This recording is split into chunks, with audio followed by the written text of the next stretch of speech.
Now is the winter of our discontent. Made glorious summer by this son of York. King Richard III of England ruled for only 2 years. After deposing 12-year-old Edward V, he fought 2 rebellions and was killed at the Battle of Bosworth Field in 1485.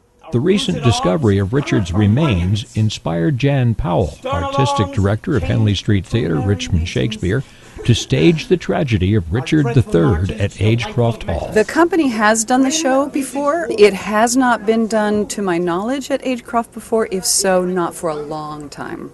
At Agecroft Hall, we have the advantage of being in a house that is an authentic Tudor-Stuart country manor. So the authenticity of being in an Elizabethan courtyard theater at an Elizabethan manor house like this is terrifically exciting.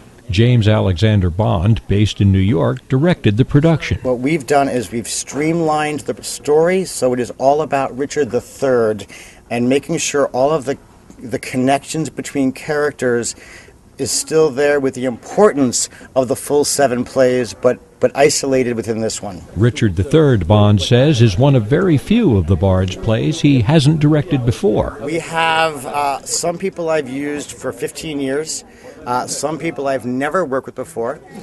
We have one equity actor, and Andrew Plantner. One of the reasons to bring an actor down from out of town is that when you're doing a role like Richard and you have this short of a process, someone whose only reason to be in town is that show lets you achieve so much more in a brief period of time.